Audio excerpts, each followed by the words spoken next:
제목은 성령의 열매보다 성령을 먼저 구하라. 퀴즈를 낼 텐데요. 우리 김찬영 전사님이 있잖아요.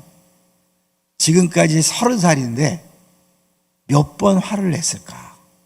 1번, 2번, 2번, 20번, 3번, 200번, 4번, 2000번. 몇 번일까요? 근데 어떻게 알았죠? 우리가 교역자 수련회를 갔는데요. 자기가 일생 동안, 일생이라고 뭐 30년이지만 일생 동안 2번밖에 화를 안 냈대요. 너무 신기해갖고 정말이냐고 그냥 다들 놀랬는데, 그게 진짜 성령의 열매인지 아니면 원래 성격인지 그건 우리 끝나고 한번 점검해 보도록 하도록 하겠습니다. 이제 황금 수도꼭지라는 얘기 들어보셨어요? 황금 수도꼭지. 어떤 이제 기름 한번 보여주세요. 어느 바이킹이요, 이제 막 다니면서 도둑질을 하잖아요. 보물을 이제 모았다고 자랑을 했는데 자기 부인에게 황금 수도꼭지를 보여주면서 이것만 틀면 물이 콸콸 나온다. 그리고 그거를 틀었어요. 나왔을까요? 안 나왔을까요? 안 나왔죠. 그러니까 이 바이킹은 물 나오는 것만 봤지 이게 어디서 나오는지를 모르고 이 수도꼭지에서 나온다고 생각하고 수도꼭지만 띄워온 거예요. 근데 수도꼭지가 중요한 게 아니라 뭐가 중요하죠? 수원지. 원래 물을 가득 담은 그것이 중요한 거잖아요. 그러니까 우리도 신앙생활 하면서 진짜 중요한 걸 놓칠 때 성령의 열매, 사랑 주세요, 희락을 주세요, 화평을 주세요 라고 열매를 이렇게 구하는데, 사실 열매는 나무에 달렸으면 자연스럽게 열린다고 그랬잖아요. 그러니까 원래 나무이신 성령을 구해야 된다는 거죠. 그러니 이제 박스를 한번 보여주시면 이 성령의 열매에 대해서 우리가 오늘 집중해서 볼 텐데요.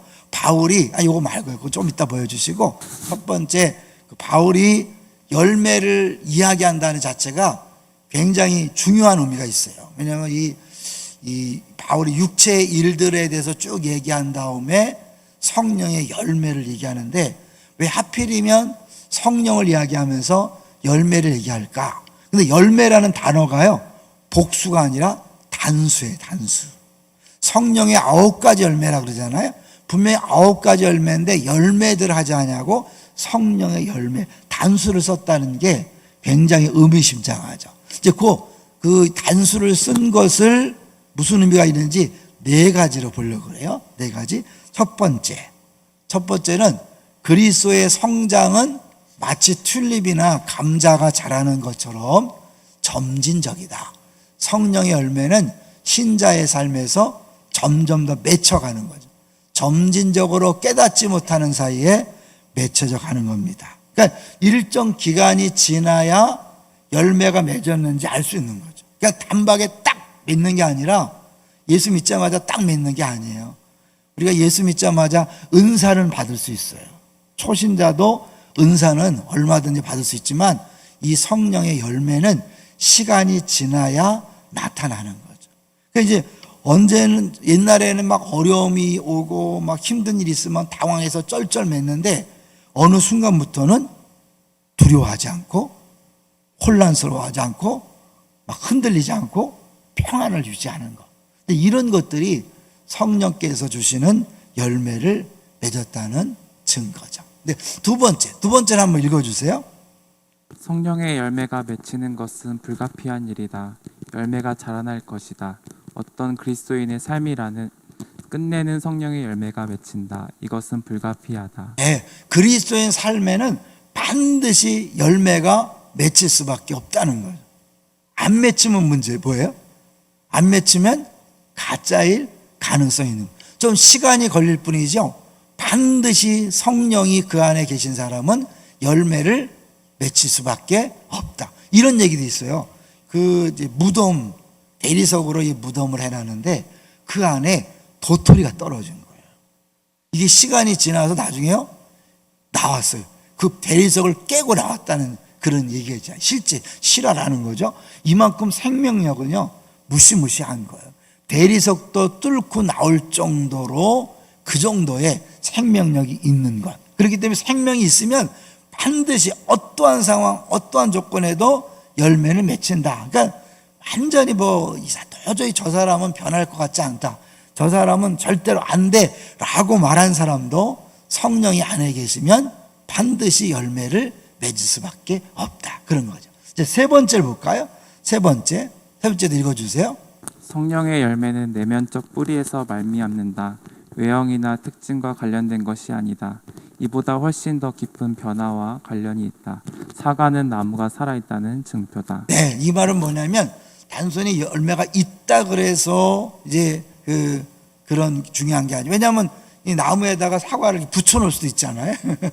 그렇게 예를 드는데 이 열매가 아니라 진짜는 그 안에 진짜 그것이 성령의 충만한 사람인가 아닌가, 그게 중요한 거죠. 그래서 진정 성령의 인도를 받는다는 것은 성령의 열매가 자라나는 것이다. 은사는 은혜로 변화한 마음에서 나온 것일 수도 있다. 사울도, 유다도, 다윗 왕 전에 사울 왕도요 막 예언을 했거든요. 예수님 팔아먹은 유다도 귀신도 쫓아내고 얼마든지 기적 같은 일을 했잖아요. 그렇지만 그가 성령의 사람이라고 말할 수 없습니다. 이 성령의 첫 번째 열매가 뭐였죠? 사랑이에요. 사랑. 이 고린도 교회 막 은사를 막 자랑하고 막 신앙생활 잘한다고 했지만 그들에게 바울이 얘기했잖아요. 너희들이 아무리 그래도 사랑이 없으면 아무것도 아니다. 그러니까 막 기적도 행할 수 있어요. 자기 재산을 다 팔아서 구제할 수 있어요. 막 하지만 정말 사랑이 없다면 그것은 가짜라고 하는 거죠. 여기 왜냐하면 우리가 그런 것이 열매가 아닌가? 아니에요. 그 눈에 보이는 막 그런 행동들, 헌신들, 봉사들, 이런 게 성령의 열매가 아니라 진짜 그 모든 것 안에 다 스며들어 있는 사랑이 있는가. 그런데 이제 네 번째가 중요하죠. 네 번째를 한번 읽어주세요. 그리스도인의 성장은 대칭적이다. 바울은 성령으로 충만한 사람 안에서 자라는 것들의 전체 항목을 기술하기 위해 일부러 열매라는 단수형 단어를 쓴다. 열매는 고르게 자라난다. 무슨 말일까요?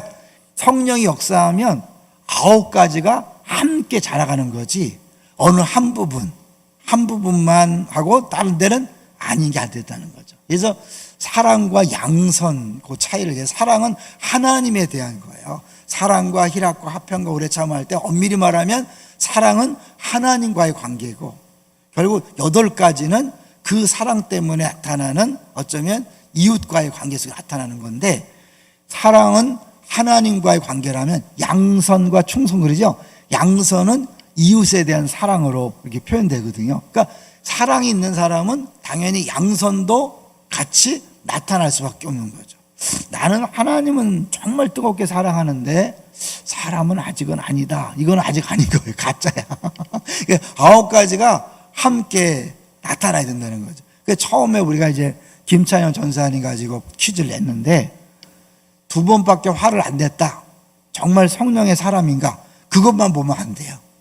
정말 그 화를 안 내는 것도 중요하지만 다른 8가지 열매에서 동일하게 그런 성령의 열매가 나타나야 그게 성령의 역사죠. 그렇지 않으면 원래 태어날 때부터 갖고 있는 기질일 수 있고 성격일 수 있는 거죠. 그러니까 여러분 막 활달하게 막 따뜻하고 막 웃다 그래서 그 사람이 희락의 열매가 있는 게 아니에요. 원래 외향적이기 때문에 막 웃고 그러는데 다른데 뭐 인내가 없다든지 다른 온유함이 없다든지 이럴 수 있거든요. 그러니까 내가 그 정말 성령께서 역사하는 하나를 알려면 이 9가지가 고르게 자연스럽게 조금씩 이렇게 성장해 가는 것을 볼 수 있는가. 이제 그것들을 점검해 볼 필요가 있는 거죠. 그래서 예수님은 우리에게 기도하라 그랬을 때 우리가 뭘 기도해야 할까? 기도하라 그랬을 때 많이 들었지만 마태복음과 마가복음을 비교해 보면 확실히 알 수 있잖아요. 아까 보여주세요. 마태복음과 마가복음에 잘하는 구하라, 찾으라, 두드리라 똑같아. 이것은 구하는 이마다 받을 것이요, 찾는 이가 찾아낼 것이요, 두드리는 이에게 열릴 것이니라. 그런데 이제 그 다음이 중요하죠. 이 아들이 똑같은데 악한 자라도 좋은 것으로 자식에게 줄 줄 알거든 하물며 너희 아버지께서 구하는 자에게 마태복음에서는 좋은 것을 주시지 않겠느냐. 누가복음에서는 똑같은데 좋은 것 대신에 뭘 썼죠? 성령을 주시지 않겠느냐. 그러니까 예수님 말씀하실 때 좋은 것은 결국 뭐죠? 성령인 거죠. 성령이 오시면, 성령 받으면, 성령이 안에 계시면 끝나는 거예요. 끝. 왜냐하면 성령께서 우리에게 9가지 열매를 맺게 하시는데 그것만 있으면 사실은요 나머지는 자연스럽게 되는 거죠. 또 얘기하지만 먹을 것, 마실 것, 입을 거는 그거는 하나님이 당연히 채워주기 때문에 이방인들, 하나님 모르는 사람들이 걱정하고 염려하는 거지 예수 믿는 사람들은 먹을 거, 마실 거, 입을 거 이런 거 구하는 게 아니에요. 우리는 무엇을 구해야 될까요? 성령을 구해야 되는 거예요. 근데 제목처럼 성령의 열매, 막 하나님 사랑이 없는 것 같아요. 사랑하게 해주세요. 용서하게 해주세요. 충성하게 해주세요. 온유하게 해주세요. 그렇게 기도하지 말고 뭘 구해야 돼요? 성령 충만을 기도해야 되죠. 그런데 이제 이 성령 충만을 방해하는 게 있죠. 우리 계속 2주 동안 해왔던 거, 지난 보였던 말 2마리 한번 보여주실래요? 말 2마리. 우리 안에는 예수 믿고 나서 늘 갈등이 존재하죠. 육체의 정욕과 성령의 소욕이 늘 싸우는 거잖아요. 오늘 새벽에도 여러분 싸우고 왔죠? 예? 그냥 오늘 그냥 다 코로나도 있는데 비대면을 할까? 여러분 우리 비대면 있는 사람 뭐라는 게 아니에요. 이제 늘 나오던 사람이 이제 대면으로 쭉 나오다가 힘든데 그냥 비대면을 할까? 이럴 수 있어요. 여러분 늘 우리 서로 인정하셔야 돼요. 안 나온다고 문제되는 거 아니에요? 여러분 알았죠? 비대면 대신에 꼭 채팅방에 이름은 써주시도록. 왜냐하면 우리가 코로나 이런 접촉이 있기 때문에 다른 사람을 위해서도 안 나오는 거잖아요. 근데 이제 그래서 상관없이 쭉 나오던 사람이 3주째 지치니까 나올까 말까 이제 싸우는 거예요. 늘 옛사람은 육체의 정욕, 나의 욕심과 야망과 오늘 찬양했던 것처럼 우상 숭배를 향해서 달려가고자 하는 육체의 정욕이 계속해서 본성으로 나타나죠. 또 하나는 새 사람, 성령의 소욕이 우리 안에서 계속해서 이렇게 역사하는 거예요. 근데 성령의 소욕, 성령께서 궁극적으로 하시는 일은 뭘까요? 성령께서 오셔서 하시는 일은 요한복음 16장 14절에 보면 내 영광을 나타날 거다. 그러니까 결국 성령께서는 예수님의 영광, 예수님의 성품을 드러나는 일에 집중하시는 거예요. 그러니까 우리가 이게 성령께서 주시는 건지 내 육체가 원하는 건지 헷갈릴 때도 있잖아요. 알 수 있는 확실한 방법은 뭐냐면 이게 과연 하나님께 영광, 예수님의 성품을 닮아가는 일이냐 아니면 내 욕심을 따라가는 것인가, 이 2가지를 점검하면 되겠죠. 우리의 육체는 온갖 물질과 환경과 사람을 숭배하며 갈망하지만 성령께서는 그리스도의 아름다우심과 위대하심을 증거하신다. 우리에게 그리스도를 보이시고 우리가 그리스도를 닮아가기를 간절히 바라신다. 그러니까 성령께서 역사하는 사람은 예수님을 닮아가는, 어떻게 하면 예수님을 닮아갈까, 어떻게 하면 하나님께 영광을 돌릴까, 이거에 관심을 갖는 사람은 성령의 소욕이에요. 내가 막 뜨겁게 기도한다고 성령의 사람이 아니에요. 뜨겁게 기도하는 제목이 무엇인가를 봐야 돼. 내가 뜨겁게 기도하는데 사실 저는 자녀를 위해서 막 24시간 뜨겁게 기도한다? 성령 충만이라고 볼 수도 있지만 아닐 수도 있는 거죠.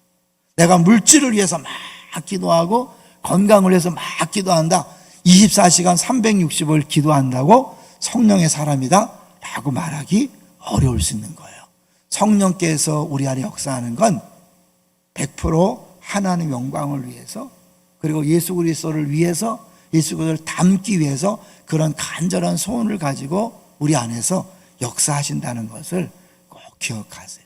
자, 이제 마지막 박스를 보여주시면 이 바울이 말하는 2 본성이란 우리 안에서 작동하는 반쪽짜리 동기부여 체계인 거예요. 그러니까 한쪽, 이쪽 육체의 본성도 어마어마하게 역사하고 성령께서도 어마어마하게 역사하는 거죠. 그 반쪽짜리 양쪽 똑같아. 동기부여 체계는 우리가 아름답고 탐스럽다고 상상하는 하나의 목표에 중심을 두고 있는 거죠. 이 목표가 필요들을 느끼게 하는, 이게 목표가 딱 생기면 그것 때문에 니드가 생기는, 요구사항이 생기는 거죠. 이 필요들을 채울 추진력을 만들어내는 겁니다. 사실 육체는 그 자체의 목표들과 필요와 추진력을 가지고 여전히 일부 작동하는 우리의 옛 동기부여 체계이다. 어떤 사람이 교회 처음 나와서 무지 뜨겁게 열심히 하다가 어느 순간 교회 안 나오잖아요. 여러분, 이게 교회 나와서 막 기도한다고 그것이 다 성령께서 하시는 게 아니라 원래 갖고 있었던 옛사람의 욕심을 기독교의 옷을 입는 거예요. 그 사람은 불교 가서도 그렇게 뜨겁게 하신 사람이고, 미신을 할 때도 뜨겁게 할 수 있는 사람이고. 우리 어머니가 엄청 미신에 했거든요. 그래서 매일 새벽마다 정한수를 떠놓고 그렇게 해서 누가 만약에 먼저 막 물을 떴다 그럼 막 화를 내시고 그랬어요. 그리고 이제 4월 초파일이면 제일 일찍 가야 된다고 이렇게 가시고 그랬어요. 그러다가 이제 예수를 믿으니까 또 그렇게 열심히 성경을 읽으시고 열심히 기도하시더라고요. 이제 이 그냥 잘못하면 우리의 원래 그 종교성, 옛사람의 그 종교성이 우리 신앙생활처럼 그렇게 보여질 수 있는 거예요. 그러니까 옛 동기부여체도 굉장히 강력해요. 육체는 본질적으로는 좋은 것이나 그것을 붙잡고 우리 자신의 구원을 추구함으로써 우상으로 변질되고 끝내는 그것을 과도하게 욕망하게끔 만든다. 자녀를 위해 기도하는 거 나쁜 거 아니에요. 잘 생각하세요. 기도하는 게 나쁜 게 아니에요. 근데 이게 기도하다가 어느 순간에 자녀가 우상의 자리에 올라가는 거예요. 왜냐하면 이 자녀가 잘 돼야 내가 행복하다. 이 자녀가 잘 돼야 내가 만족하다고 느끼는 건 뭐냐면 하나님이 주시는 행복과 만족을 자녀가 줄 거라고 믿는 거예요. 직장과 사업장에 열심히 하는 거 그게 문제가 되는 게 아니에요. 어느 순간부터 이 직장이 나를 만족하게 하고 이 직장이 나를 행복하게 하고 이 사업장이 나를 행복하게 한다고 생각하는 순간 그때부터는 우상으로 변질되는 거예요. 근데 이게 또 때로는 자기의 성격이나 자기 자존심과 자기의 그런 거 있듯이 이런 것들로 나타날 수 있는 거예요. 그러니까 이제 이 부분에서 사실 우리가 굉장히 순간순간마다 잘 구분하셔야 돼요. 그럼 나도 모르게 열심은 내는데 육체의 본성을 따라 열심을 내는 거예요. 그 분명히 막 교회는 열심히 나오는데 결정적인 순간에 순종 안 해. 난 그건 아니라고 생각합니다. 이 사람은 성령의 열매가 나타났다고 보기는 어려운 거예요. 9가지라 그랬잖아요. 그런데 내가 원하는 데는 막 열심을 내. 내가 원하는 데는 막 최선을 다하고 막 너무 뜨거워. 근데 뭐야? 내 마음에 안 들고 내 뜻과 상관없으면 아닙니다. 나 그건 아니라고. 그리고 절대 자기를 안 바꾸시는 분이 있잖아요. 이건 성령의 사람이라고 말하기 어려워요. 근데 우리가 속아. 스스로 속는 거예요. 갈라디아서 얘기했죠. 스스로 속이지 말라. 내가 육체를 위해서 열심히 하면서도 나는 성령을 위한 겁니다. 하나님 영광을 위한 겁니다. 근데 하나님은 속지 않으신다. 하나님을 만홀히 여김을 당하지 않는다. 그러니까 우리가 때로는 수십 년 동안 신앙생활 하면서 그 뿌리가 결국 나였을 경우가 많이 있어요. 나를 위해서 막 열심히 기도했고 나를 위해 신앙생활 열심히 했고 봉사 열심히 했어요. 그런 사람들이 이제 결정적일 때 조금만 어려우면 어떻게 해요? 나 시험 들었어요. 나 교회 안 나가요. 어떻게 수십 년 동안 성령을 따라 사는 사람이 사람 때문에 환경과 조건 때문에 교회를 떠날 수 있을까요? 그건 그동안 모든 신앙생활이 성령을 따라 한 게 아니라 자기 마음에 있는 원래 본성을 따라. 원래 그 사람은 그냥 그렇게 열정적인 사람, 뭐 해도 최선을 다하는 사람, 속으면 안 돼요. 교회에서 열심히 한다고 스스로도 속지 마시고 옆 사람도 속지 마세요. 이게 정말 성령께서 내 안에서 정말 예수님 때문에 그런 갈망을 가지고 하는 것인가? 아니면 원래 내 스타일이 하면 합니다. 그런 거 있죠? 원래 뜨겁고 원래 막 그냥 집중하고 하나 빠지면 미치고. 저도 사실은 약간 그런 경향이 있거든요. 저는 하나 하면 막 끝까지 하는 사람이거든요. 예, 제가 예수 믿었기 때문에 망가지지 않았죠. 예수 안 믿어서 위험할 사람이었어요. 옛날에 김삿갓을 좋아했다 그랬잖아요. 김삿갓. 그냥 만약 예수 안 믿었으면 엉망진창이 될 위험성이 있는 사람인데 하나님께서 저를 특별히 택해서 제자 삼으시고 목사 삼았기 때문에 여기 있는 것이고요. 저도 제 자신을 이렇게 볼 때 제가 옛날에 이빨이었다 그러잖아요. 하나님께서 이 성령께서 저를 이렇게 주장하시고 하지 않았으면 지금처럼 될 수가 없는 거죠. 저는 분명히 성령께서 저를 지배하고 있고 다스리고 있다고 믿습니다. 그런 면에서 내가 순간순간마다 나도 모르게 막 육체적인 본성을 따라서 막 나오는 그 부분들을 이게 끊임없이 싸우지 않으면 안 돼요. 잠깐 얘기를 해보면 주일날 사실은요. 주일날 3부 예배 때 찬송이 내가 고른 찬송이 아니에요. 저는 찬송을 고를 때 항상 장조를 다 보거든요. 같은 장조를 하지 그렇게 갑자기 바꾼 걸 안 하거든요. 근데 뭐 어디서 문제가 생겼는지 갑자기 원래는 3개짜리 플랫 3개짜리가 핵심인데 두 번째 곡이 플랫 하나짜리 나오는 거예요. 그건 완전 저는 제가 두 곡은 확 빠르게 하고 세 번째 곡은 빠르지 않은 걸 하는데 어떻게 하나짜리 나오지? 순간적으로 제가 주변을 막 보면서 마음에 막 올라오는 거예요. 왜 저게 나오지? 분명히 내가 잘못했다 했는데 그리고 생각하는 게 뭐예요? 나를 이제 보호하기 위해서 아니 한 명도 그걸 확인하지 않았단 말이야. 이렇게 생각하는 거야. 결국 어쩌면 내가 제일 잘못했을 텐데 나를 방어하기 위해서 어떻게 한 명도 교정을 제대로 안 받지? 이러면서 막 올라오는데요. 그 설교 내용이 뭐예요? 압살롬의 분노. 압살롬의 분노. 다윗이 온전해서 압살롬의 분노 얘기를 하잖아요. 순간 얼마나 싸우는지 몰라요. 죄송해요. 제가 이래요. 알아요? 담임 목사는요, 사실은 이 안에서 싸울 일이 너무 많아요. 예배 순서 하나하나에 딱 빗나가면 그때부터 이렇게 왜냐하면 이게 책임자라는 것 때문에 막 올라오기 때문에 하는 거예요. 사도 한 사람 한 사람, 모든 성도 한 사람 한 사람의 표정이나 말이나 이런 것들이요, 순간순간마다, 왜냐하면 자극이 되잖아요. 그런 거에 대해서 끊임없이 성령께서 원하시는 쪽으로 가지 않으면 이상한 인간이 돼요.